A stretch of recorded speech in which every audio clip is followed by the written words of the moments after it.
ابھی ہم اپنے نیکسٹ اسپیکر کی طرف چلتے ہیں، جن کو ہم نے پہلے بھی زحمت دی اور دوبارہ زحمت دی، لیکن ان کا دین کے ساتھ اخلاص اتنا ہے اور ہمارے کلب کے ساتھ محبت اتنی ہے کہ وہ ایک دفعہ آفس سے ہو کر پھر ہمارے پاس آ گئی. تو ہم آپ کے بہت شکر گزار ہیں. اسلام اینڈ کمپیریٹیو ریلیجن پر آپ سے گفتگو کریں گے عبدالوارث گل صاحب. بھرپور تالیوں میں اسٹیج پر تشریف لاتے ہیں عبدالوارث گل صاحب. سے نکل جاؤ اجالے کی طرف آؤ.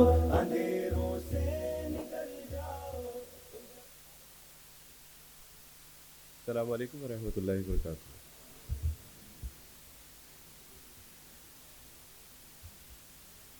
الحمد للہ نحمدہ ونستعینہ ونستغفرہ ونعوذ باللہ من شرور انفسنا ومن سیئات اعمالنا. من یہدہ اللہ فلا مضل لہ ومن یضلل فلا ہادی لہ ونشہد ان لا الہ الا اللہ وحدہ لا شریک لہ ونشہد ان محمدا عبدہ ورسولہ. اما بعد اعوذ باللہ من الشیطان الرجیم. بسم اللہ الرحمن الرحیم. ان الدین عند اللہ الاسلام. صدق اللہ العظیم. ربی اشرح لی صدری ویسر لی امری واحلل عقدۃ من لسانی یفقہوا قولی. ربی زدنی علما. آمین یا رب العالمین. ہر طرح کی تعریف اللہ سبحانہ و تعالیٰ کے لیے ہے جو رب ہے تمام جہانوں کا، اور جس کے اختیار میں ہم سب کی جان ہے، اور بالآخر ہم سب کو اسی کی طرف لوٹ کر جانا ہے. کروڑوں درود و سلام نبی کریم صلی اللہ علیہ وسلم کی ذات اقدس پر کہ جنہوں نے بھٹکی ہوئی انسانیت کو ایک ایسا صراط مستقیم عطا کیا کہ جس پر چلنے کا انعام اللہ کے یہاں وسیع جنتیں ہیں. معزز حاضرین کرام، اللہ سبحانہ و تعالیٰ نے حضرت انسان کو جب تخلیق کیا تو محض اس کو یہ نہیں کہا کہ تمہاری پیدائش کا مقصد میری عبادت ہے، بلکہ اللہ سبحانہ و تعالیٰ نے اس کو ایک ضابطہ، ایک طریقہ کار، کتاب، شریعت، صحیفے کی صورت میں وہ محض تعلیم بھی تھما نہیں دی، بلکہ اس کے ساتھ اللہ سبحانہ و تعالیٰ نے ایک استاد کو ہر زمانے کے ساتھ، ہر قوم کے ساتھ، ہر امت کے ساتھ ایک استاد کو بھی مبعوث کیا، اس کی بھی بعثت ہوئی. انہی کتابوں کو ہم مقدس کتابیں کہتے ہیں، انہی کو ہم شریعت کہتے ہیں، انہی کو ہم جو لانے والے ہوتے ہیں نبی، رسول یا پیغمبر کہتے ہیں. تو یہ جیسے جیسے اللہ سبحانہ و تعالیٰ کی توفیق سے انبیاء علیہ السلام آتے رہے، وہ حضرت انسان کو اس کی زندگی کا مقصد بتاتے رہے اور زندگی گزارنے کو کچھ احکامات بتاتے رہے. اسی کو میں، آپ، ہم سب مذہب کے نام سے جانتے ہیں. مذہب کا مطلب ہوتا ہے ایک زندگی گزارنے کا طریقہ کار، ایک راستہ، ایک پگڈنڈی گزرنے کا، چلنے کا، اور ایک کمپلیٹ کوڈ آف لا جو ہوتا ہے اس کو مذہب کہتے ہیں. اللہ سبحانہ و تعالیٰ نے بنی اسرائیل کے اوپر اتنا بڑا فضل کیا کہ انبیاء علیہ السلام کی ایک بڑی تعداد ان کے اندر سے آتی ہے، اور مقصد وہی تھا کہ تمام انبیاء علیہ السلام آتے رہے اور یہی بتاتے رہے کہ دیکھو انسانوں، اللہ سبحانہ و تعالیٰ وحدہ و یکتا ہے، وہ اکیلا ہے، تنہا ہے. there is no God but اللہ سبحانہ و تعالیٰ. اور تمہیں اللہ سبحانہ و تعالیٰ نے اس لیے پیدا کیا ہے تاکہ تم اس کی عبادت کر سکو، اور تمہارے اوپر جو اس نے انعامات کیے ہیں تم اس کا شکر بجا لاتے رہو. اور اگر یہ روش تم اختیار کرتے رہو گے تو اللہ سبحانہ و تعالیٰ کی جنتیں تمہاری منتظر ہیں. اور اگر تم نے روگردانی کی، لائن کفرتم ان عذاب لشدید، اور اگر تم نے اللہ سبحانہ و تعالیٰ کی کتاب سے روگردانی کی، اس کے نبیوں سے روگردانی کی، اس کے مقصد تخلیق انسان سے روگردانی کی، اس کے شکر سے روگردانی کی، اور کفر کی روش اختیار کی، تو ان اللہ کا عذاب تمہارے لیے شدید ترین ہے جو تمہارا انتظار کر رہا ہے. کچھ عرصہ پہلے، ابھی یوں لگتا ہے جیسے کل کی بات ہے، میں ایک عیسائی گھرانے میں پیدا ہوتا ہوں. 80 کی دہائی ہے یہ. عیسائی گھرانے میں پیدا ہوتا ہوں، اور عیسائی گھرانے میں پیدا ہونے کے بعد جب میں ایک اچھا عیسائی بننے کے لیے آگے قدم بڑھاتا ہوں تو میں غور و فکر کرتا ہوں، سوچ و بچار کرتا ہوں، اور اپنے گھر کے در و دیوار کو دیکھتا ہوں، آسمان، ہوا، فضا کو دیکھتا ہوں، تو مجھے، میری فطرت مجھ سے یہ تقاضا کرتی ہے کہ who are you؟ تم کون ہو؟ You came from where؟ تم کہاں سے آئے ہو؟ اور بالآخر تمہیں یہاں سے پھر کدھر کو جانا ہے. میں ایک مسیحی ہونے کی حیثیت سے میں نے عیسائیت کا مطالعہ کرنا شروع کر دیا, اور میں نے اپنے پیر سے پوچھا کہ سر I want to know what is the purpose of my life. تو اس نے کہا that's very simple, you should die for Jesus, you should live for Jesus. تمہارا جینا مرنا اٹھنا بیٹھنا کھانا پینا سونا جاگنا یہاں تک کہ تمام زندگی کی تگو دو for the Jesus. اللہ سبحانہ و تعالیٰ نے عیسائیت کو اچھے انداز میں پڑھنے کی توفیق عطا فرمائی, لیکن میری فطرت جس بات کا تقاضا کرتی تھی وہ یہ تھی کہ اس کائنات کا کوئی ایک خالق مالک رازق ہے. لیکن جب ہم عیسائیت کو پڑھتے ہیں تو پتہ چلتا ہے کہ ایک خدا میں 3 شخص ہیں, یعنی باپ بیٹے روح القدس. What is that? مسیح علیہ الصلوۃ والسلام خود بائبل میں یہ بات بتاتے ہیں کہ کوئی ایک شخص اپنے 2 مالکوں کی ملازمت کیسے کر سکتا ہے کہ اگر ایک کہے گا کہ یہ کر اور دوسرا کہے گا کہ یہ کر تو اس میں تصادم واقع ہو سکتا ہے. یہ بات قرآن بھی نقل کرتا ہے. میں نے کہا کہ okay there is no problem. Okay, اگر ہمارے پریسٹ کہتے ہیں کہ جنہوں نے زندگیاں کھپا دی, انہوں نے مذہبی تعلیمات کو حاصل کرنے میں سمجھنے میں روح القدس کی قدرت سے انہوں نے جو اپنا فہم و فراست حاصل کیا ہے, وہ کیسے غلط کہہ سکتے ہیں؟ might be possible, Jesus is God. اور لیکن جب مسیح علیہ الصلوۃ والسلام کی سیرت طیبہ کا مطالعہ کرنا شروع کیا تو مسیح علیہ الصلوۃ والسلام کہتے ہیں کہ there is no God but اللہ سبحانہ و تعالیٰ. اللہ سبحانہ, what is that? یہ کیا کنفیوژن ہے کہ مسیح علیہ الصلوۃ والسلام کہتے ہیں کہ خداوند تمہارا خدا ایک ہی خدا ہے جس کو اپنے پورے دل اپنی پوری جان اپنی پوری طاقت اور اپنی پوری عقل کے ساتھ محبت رکھ. مسیح علیہ الصلوۃ والسلام کہتے ہیں کہ میں خود سے کچھ نہیں کرتا, لیکن جو میرے بھیجنے والا ہے میں اس کی قدرت سے تمہیں جو کچھ کر کے دکھاتا ہوں یہ سب اس کے فضل اور قدرت سے ہے. میں نے کہا کہ ہو سکتا ہے کہ کوئی گڑبڑ ہو, لیکن پھر بائبل کہتی ہے کہ ہم جس کو خدا مانتے تھے, جو ہمارا عقیدہ تھا کہ Jesus is the lord, he crucify for اور سن, وہ ہمارے لیے ہمارے گناہوں کے لیے قربان کر دیا گیا. جب اس کو دیکھا تو یہودیوں نے پکڑا مسیح علیہ الصلوۃ اکارڈنگ ٹو بائبل مسیح علیہ الصلوۃ والسلام کو پکڑا اور پکڑ کے مسیح علیہ الصلوۃ والسلام کو آگے پیچھے سے پنچ کرتے تھے اور پوچھتے تھے کہ اگر تو خدا یا خدا کا بیٹا ہے تو بتا کہ تجھے کس نے مارا ہے. مسیح علیہ الصلوۃ والسلام کو ایذا دی گئی, یہاں تک کہ مسیح علیہ الصلوۃ والسلام کے کپڑے اتار دیے گئے.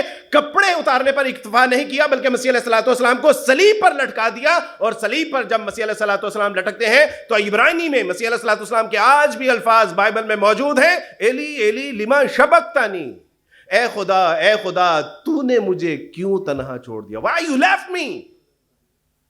پتہ چلا کہ نہیں, مسیح خدا نہیں ہے. پتا چلا کہ جو خدا ہوتا ہے وہ پیدا ہوتا نہیں ہے, وہ پیدا کرتا ہے. پتا چلا کہ مسیح خدا جو ہوتا ہے وہ مدد کرتا ہے, مدد مانگتا نہیں ہے. جو خدا ہوتا ہے انسان اس کی عبادت کرتے ہیں, اس کو مارتے نہیں ہیں. اور میرے دل نے گواہی دی کہ جو خدا ہوتا ہے وہ مر نہیں سکتا, اور جو مر جائے وہ خدا نہیں ہو سکتا. خدا تو حیات اور زندگی کا خالق. So what now? اب کیا کیا جائے؟ اگر یہاں بھی وہ جو تصور توحید ہے جو انسان کی فطرت میں اللہ سبحانہ و تعالیٰ نے ودیعت کیا ہے, اگر وہ یہاں بھی نہیں ہے تو پھر کہاں ملے گا؟ یہودیوں نے بھی اپنے خدا کے ساتھ جو مذاق کیا, انہوں نے ایسے ایسے تصورات الہ کے ساتھ باندھ لیے کہ انسان جب تورات پڑھتا ہے تو بے ساختہ ہنسی نکل جاتی ہے. وہ کہتے ہیں کہ یعقوب علیہ السلام جب خدا کے ساتھ ان کی کشتی ہوئی, جب ان کی ریسلنگ ہو رہی تھی تو یعقوب غالب آ گئے اور خدا مغلوب آ گیا. میں نے کہا کہ یہ بھی خدا نہیں ہو سکتا, یہ بھی خدا نہیں ہو سکتا. اوکے, دیر از نو پرابلم. میں جس معاشرے میں رہتا تھا عیسائیت اور یہودیت تو میرے گھر کا مذہب تھا. ہندو مت کے بارے میں نے پڑھنا چاہا تو ہندو مت کے بارے میں چند ہی ایسے عقائد و نظریات پڑھنے کے بعد میں نے کہا کہ اگر میں ہندو مذہب کے عقائد و نظریات کو اگر میں نے مان لیا تو پھر آپ کو بھی ماننا پڑے گا کہ میں بھی خدا ہوں. لیکن آئی نو آئی ایم ناٹ لارڈ.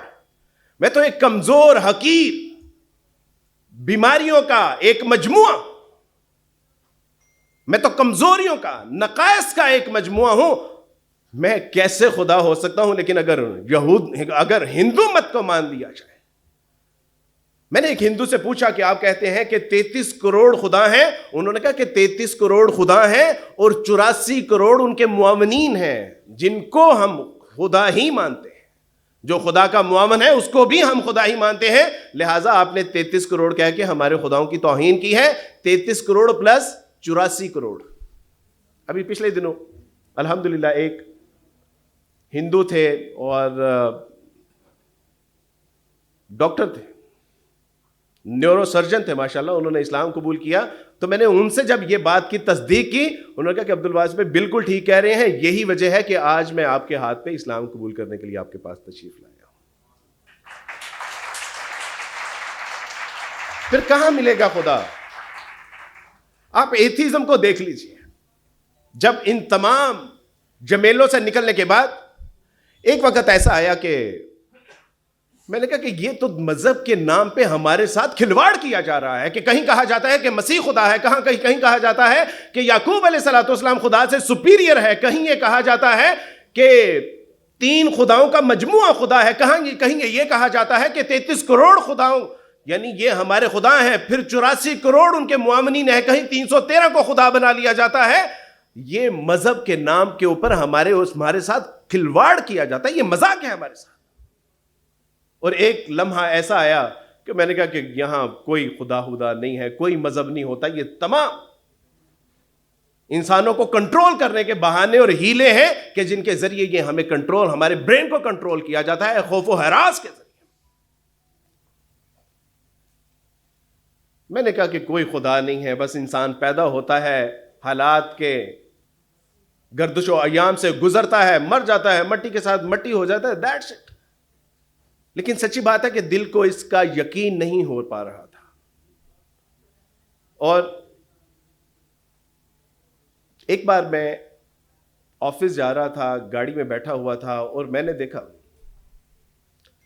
دیکھا کہ ایک سگنل کے اوپر ٹریفک سٹرک ہے، بری طرح سے سٹرک ہے. اور میں اس کو کھڑا ہو کے دیکھ رہا ہوں. میں نے اس کو بہت اچھے سے آبزرو کیا اور میں نے دیکھا کہ یہ بری طرح سے سٹرک ہے. اور میرے دیکھتے ہی دیکھتے ایک وارڈن آتا ہے اور وارڈن ان تمام گاڑیوں کو دائیں بائیں آگے پیچھے اوپر نیچے کرتا ہے اور ٹریفک سموتھلی پورے آرگنائز طریقے سے چلنا شروع ہو جاتی ہے. تب میں نے اپنے سر پہ ہاتھ مارا کہ اللہ اکبر کبیرہ. یہاں تو ایک ٹریفک سگنل ایک وارڈن کے بغیر نہیں چل سکتا. او میاں اتنی بڑی کائنات کسی الہ کے بغیر، ہاؤ اٹس پاسبل؟ کیسے ممکن ہے کہ اتنی بڑی کائنات کسی الہ کے بغیر چل رہی ہو؟ اس وارڈن نے مجھے اس بات کا سبق سکھا دیا کہ ایک سگنل تو وارڈن کے بغیر چل نہیں سکتا. اور تم یہ تصور کر کے بیٹھے ہوئے ہو کہ اس کائنات کا کوئی الہ نہیں ہے، کوئی خالق نہیں ہے، کوئی مالک نہیں ہے، کوئی آرگنائزر نہیں ہے، کوئی کریٹر نہیں ہے. تب میں نے اپنی عقل کا ماتم کیا کہ میری عقل تیرا ستیہ ناس ہو. اگر میں تیرے اوپر اکتفا کرتا تو شاید میں تباہ و برباد ہو جاتا. وقت کی قلت کے پیش نظر یہ ٹاپک ایک بہت وسیع، اس لیے میں آپ کو اس کے ہائی لائٹس پہ اکتفا کروں گا. ہوا یہ کہ اللہ سبحانہ و تعالیٰ کی توفیق سے میں 22 کروڑ مسلمانوں کی، یہ اس میں اگر کوئی تھوڑی سی آپ ایکو دے سکے تو میرے لیے ذرا آسانی ہو جائے گی. مجھے کافی زور لگانا پڑ رہا ہے بات میں حق کی تلاش میں تھا اور اتفاق سے میں اس معاشرے میں تھا کہ جو 22 کروڑ مسلمانوں کے اوپر مشتمل معاشرہ تھا. 22 کروڑ مسلمانوں پر مشتمل معاشرہ ہے اور ایک غیر مسلم جو حق کا متلاشی ہے اور کسی نے نہیں پوچھا کہ where you want to go, what are you looking here and there, کیا تلاش کر رہے ہو میاں، کیا جاننا چاہتے ہو، کہاں جانا چاہتے ہو، کس کی تلاش ہے، کون سا خالق حقیقی جو ہے تمہاری یہ جستجو کی پیاس بجھا سکتا ہے، ہمیں بھی تو بتاؤ. اور اللہ سبحانہ و تعالیٰ کی توفیق سے اس وقت پوری دنیا میں جو ٹینشن ڈپریشن, انزائٹی اور سٹریس سب سے بڑی بیماریاں یہ پائی جا رہی ہیں, اور اسی کے سبب دنیا میں سب سے زیادہ جو دوا بکتی ہے وہ بھی ٹینشن, انزائٹی, ڈپریشن اور سٹریس کی بکتی ہے. اور اللہ سبحانہ و تعالیٰ نے وہ علاج آپ مسلمانوں کو دے کر بھیجا تھا. آپ جانتے ہیں کہ دنیا کا سب سے بڑا سٹریس کیا ہے؟ کہ میں کون ہوں, میں کہاں سے آیا ہوں, میں کہاں جاؤں گا, میرے ساتھ ہوگا کیا, what will be with my future, fear of future.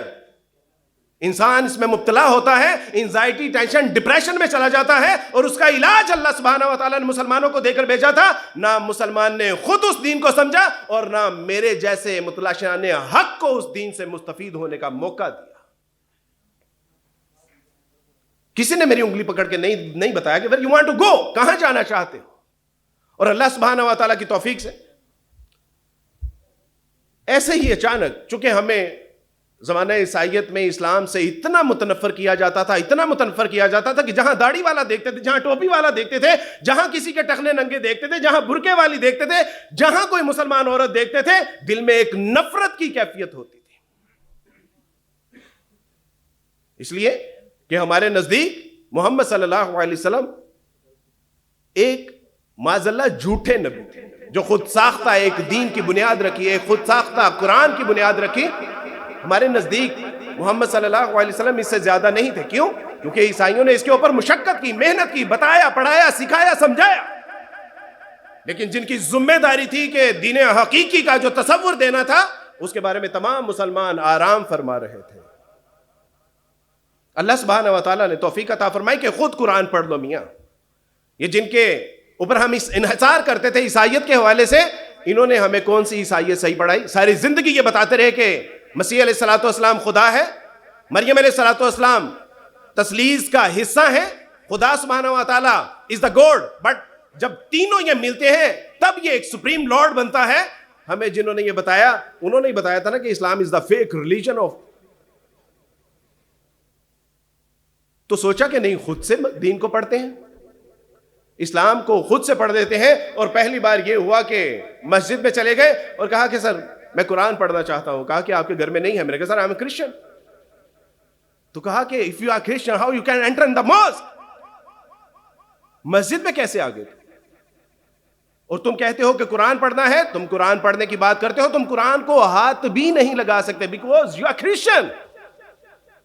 تم عیسائی ہو میاں. اور بڑے بے آبرو ہو کے تیرے کوچے سے ہم نکلے کہ مصداق جب اس مسجد سے نکلے تو میں نے کہا کہ ضرور اس قرآن میں کوئی گڑبڑ ہے جو ہم عیسائیوں کو یہ پڑھنے نہیں دیتے. ضرور ہمارے خلاف کوئی سازش ہے, ہمارے خلاف کوئی ایسی بات ہے کہ یہ اگر ان کو پتہ چل گئی تو شاید ہم مخالفت پہ اتر آئیں گے. لیکن پڑھا, اور اللہ سبحانہ و تعالیٰ کی توفیق سے doctor Keran Miller American university کے ایک پروفیسر تھے. 6 مہینے کا ٹاسک دیا گیا تھا کہ آپ نے قرآن سے غلطیاں نکالنی ہیں, گرامیٹیکلی پوائنٹ آف ویو سے, ہسٹوریکلی, سائنٹیفک اور دیگر اغلاط جو ہے اس کا آپ نے نشاندہی کرنی ہے. جسٹ آفٹر 3 months انہوں نے اپنا نام ڈاکٹر کیرن ملر سے بدل کے اپنا نام ڈاکٹر عبدالاحد رکھ لیا تھا. یہ اعزاز ہے اس کتاب کو کہ جو آپ کے گھروں میں پڑی ہوئی, جس کو آپ رمضان کے رمضان پڑھتے ہیں تو سمجھتے نہیں, سمجھتے ہیں تو عمل نہیں کرتے, عمل کرتے ہیں تو میرے جیسے غیر مسلموں تک پہنچانے کی زحمت نہیں کرتے. وہ قرآن کہ جب غیر مسلم پڑھتا ہے تو اس کو پتہ چلتا ہے کہ what is the power of قرآن. وہ شخص کہ جو قرآن کو پڑھتا ہے اور قرآن کو پڑھنے کے بعد سمجھتا ہے اور اللہ سبحانہ و تعالیٰ اس کے دل میں ایمان کو پیدا کر دیتا ہے, وہ آج مسلمانوں کے آگے لیکچر دینے کے لیے کھڑا ہے, جس کو آج عبد الوارث کے نام سے دنیا کی. This is the power of قرآن. ہم نے محض اس کو کتاب سمجھا. اقبال نے کہا کہ اگر تم مجھے اجازت دو, فاش گویم آنچ ادر دل متمرست این کتابیں نیست چیزیں دیگر است. لیٹ می پرمیشن, اگر تم مجھے اجازت دو تو وہ یہ ہے کہ یہ محض کتاب نہیں ہے, یہ تو کتاب حیات, یہ تو زندگیاں نہیں زمانے تبدیل کرنے والی کتاب ہے. یہ غلام نہیں حاکم پیدا کرنے والی کتاب ہے. یہ زمانوں کو مسائل نہیں مسائل کا حل دینے والی کتاب ہے. کس نے بتایا؟ قرآن. وہی قرآن جو میرے اور آپ کے گھر میں پڑا ہے, جو آج ہم غیر مسلموں کو کہتے ہیں کہ you can't touch it because you are Christian. تو میاں خود پڑھ لو. اللہ سبحانہ و تعالیٰ سے کہتا ہے ہدی للناس. اللہ سبحانہ و تعالیٰ سے زندہ قرآن, اِنَّا نَحْنُ نَزَّلْنَا الذِّکْرَ وَإِنَّا لَهُ لَحَافِظُونَ. یہ وہ قرآن ہے کہ جس کو ہم نے ہی نازل کیا ہے. یہ وہ ذکر کہ جس کے بارے میں اللہ سبحانہ و تعالیٰ ارشاد فرماتے ہیں لَوْ أَنزَلْنَا هَذَا الْقُرْآنَ عَلَى جَبَلٍ لَرَأَيْتَهُ خَاشِعًا مُتَصَدِّعًا مِنْ خَشْيَةِ اللَّهِ وَتِلْكَ الْأَمْثَالُ لِنَضْرِبُهَا لِلنَّاسِ. یہ وہ کلام ہے کہ اگر کسی پہاڑ پہ نازل کرتے تو دبتا پھٹتا ریزہ ریزہ ہو جائے. لیکن مسلمان, اوے تجھے اللہ نے اتنی بڑی نعمت عطا فرمائی کہ اس قرآن سے تجھے مستفید کر دیا, اس قرآن کے اعزاز سے تجھے نواز دیا, اور تم اپنے گھروں میں رکھ کے سو رہا ہے. تیری ذلت اور رسوائی, تیری بدبختی کا جو سبب ہے وہ یہ ہے کہ تو نے اس قرآن کو سینے کی ڈال کی بجائے اپنے سر کا تکیہ بنا دیا. آج پوری امت مسلمہ اپنے چند ہزار مسلمانوں کو بچانے سے ڈر رہی, کاہلی کا شکار ہے, مایوسی کا شکار ہے, بزدلی کا شکار ہے. وہ امت مسلمہ کہ جب رسول اللہ صلی اللہ علیہ وسلم نے 70 صحابہ کو بھیجا تو جب ان کو شہید کیا تو ایک کی کمر میں جب چھرا گھونپا گیا تو انہوں نے کہا کہ اللہ کی قسم میں کامیاب ہو گیا. وہ امت مسلمہ کہ جس کے بارے میں خالد بن ولید نے کہا تھا کہ ایسی قوم کو کیسے ہرا سکتے ہو کہ جو لڑتی ہی اس لیے ہے کہ مر جائے, اللہ کے یہاں سرخرو ہو جائے. تم ان کو کیسے ہرا سکتے ہو کہ جن کے بارے میں وہ اتنی ہی موت سے محبت کرتے ہیں جتنی تم زندگیوں سے محبت کرتے ہیں. وہ امت مسلمہ. کیوں کہ ہم نے قرآن کو چھوڑ دیا. اور اقبال کہتے ہیں غار از مہجور یہ قرآن شدی شکوا سنجے گردشیں دوران شدی. یہ نہ سمجھو کہ یہ زمانے کا اتار و چڑھاؤ ہے, یہ نہ سمجھو کہ یہ سیکوینس آف دا ورڈ ہے, یہ نہ سمجھو کہ یہ ہوتا رہتا ہے. ہاں, اگر تمہاری اس وقت ذلت اور رسوائی کا سبب ہے تو وہ یہ ہے کہ تم نے قرآن کو چھوڑ دیا. جب اسی قرآن کو اللہ سبحانہ و تعالیٰ نے عبد الوارث کو پڑھنے کی توفیق عطا فرمائی تو پتا چلا کہ this is the amazing book of Lord. یہ تو اللہ کی عظیم کتاب کہ جس میں اللہ سبحانہ و تعالیٰ اپنا تعارف کیسے کرواتے ہیں, اللہ لا الہ الا هو الحی القیوم. اللہ تو وہ الہ ہے جو زندہ اور جاوید ہے, ہمیشہ سے ہے, ہمیشہ رہنے والا ہے. اے ظالمو, تم کہتے ہو کہ مسیح علیہ السلام ہمارا خدا ہے, تم یہودیوں کہتے ہو کہ خداوند ہمارا خدا یعقوب سے لڑتا ہے اور لڑائی ہار جاتا ہے. وہ کیسی بات کرتے ہو؟ اللہ سبحانہ و تعالیٰ قرآن مجید میں ارشاد فرماتے ہیں اللہ تو وہ ہے جو زندہ اور جاوید, زمانوں کی طاقتیں اس کی تخلیق ہیں, وہ ہمیشہ سے ہے, ہمیشہ رہنے والا ہے. تم کہتے ہو کہ مسیح علیہ السلام کو موت آ گئی, لا تاخذہ سنۃ ولا نوم. تم موت کی بات کرتے ہو, اللہ سبحانہ و تعالیٰ کو نیند سے پہلے جو کیفیت طاری ہوتی ہے اس کو سینہ کہتے ہیں. میرا اللہ کہتے ہیں کہ وہ تو اس سے بھی پاک ہے. وہ تم کہتے ہو کہ وہ تین میں سے ایک ہے. نبی صلی اللہ علیہ وسلم قل هو اللہ احد کہہ دیجئے وہ وحدہ یکتا ہے, اکیلا ہے, تنہا ہے. اللہ الصمد, وہ کسی کا محتاج نہیں ہے, وہ ہر چیز سے مستثنا ہے, بالا تر ہے, ہر چیز اس کی محتاج ہے لیکن وہ کسی کا محتاج. یہ ہے اسلام. اللہ سبحانہ و تعالیٰ نے بتایا نہ وہ کسی سے پیدا ہوتا ہے. محمد یہ پوچھتے ہیں لات منات عزا نائلہ یغوث کے بارے میں کہ کیا تمہارا الہ 360 کی الہوں کی طرح نہیں ہے؟ کہہ دیجئے لم یلد ولم یولد, نہ وہ کسی سے پیدا ہوا نہ اس سے کوئی پیدا ہوا. وَلَمْ يَكُنْ لَهُ كُفُوًا أَحَدٌ, اور اس جیسا کوئی نہیں ہے, نہ اقتدار, نہ اختیار میں, نہ معاملات, نہ بادشاہت میں, نہ ریاست میں, نہ سیاست میں, نہ اپنی طاقت اور قوت میں, کوئی اس کا مثل نہیں ہے. یہ ہے الہ, تصور الہ. اب تمام دنیا کے مذاہب کو اٹھا کے دیکھ لیجئے, آپ کو بہت زبردست سیولائزیشن ملیں گی, ان کے اندر بہت آپ کو نظر کو ہیرا کرتی ہے چمک تہذیب حاضر کی. یہ صنائی مگر جھوٹے نگوں کی ریزہ کاری ہے. آپ کو بہت خوبصورت کھلتے خوشبودار پھول تو نظر آئیں گے لیکن وہ جھوٹ کا پلندہ ہے. اللہ سبحانہ و تعالیٰ نے جو اسلام میں تصور توحید پیش کیا, میں دیوبندی اہل حدیث بریلوی حنفی شافی مالکی شیعہ ہوتا تو آپ کہتے کہ آپ نے فرقے کی مارکیٹنگ کر رہا، آپ کہہ سکتے تھے، لیکن میرا تعلق ایک ایسے گھرانے سے ہے جو آج بھی کیتھولک ہے۔ اللہ نے جب اسلام کی توفیق عطا فرمائی، اللہ کی قسم کھا کے کہتا ہوں کہ جو دین اسلام تصور توحید پیش کرتا ہے اس کا کوئی عشر عشیر بھی نہیں، جو کتاب کے تحفظ کے حوالے سے، یقین کے حوالے سے، ایمان کے حوالے سے۔ ابھی کل کی بات ہے، میرے آفس میں ایک بچہ آیا، وہ کہتا ہے کہ سر آپ کہتے ہیں کہ انجیل بھی الہ کا کلام ہے، تورات بھی الہ کا کلام ہے، زبور بھی الہ کا کلام ہے، قرآن بھی الہ کا کلام ہے، تو پھر کیوں مانے؟ میں نے کہا کہ اس لیے بیٹا مانو کہ this is the last and final statement of the lord, یہ مکمل ضابطہ حیات، یہ زندگی کے ہر مسائل کو ایڈریس کرتا ہے، یہ قوموں کو زوال سے نکال کے عروج عطا فرمانے کی بات کرتا ہے، یہ آخرت کی تیاری کرنے کے حوالے سے، یہ تمہیں محض فیئر آف فیوچر کی بات نہیں، فیئر آف آخرہ کی بات کرتا ہے، اس میں کامیابی اور کامرانی کی ضمانت دے۔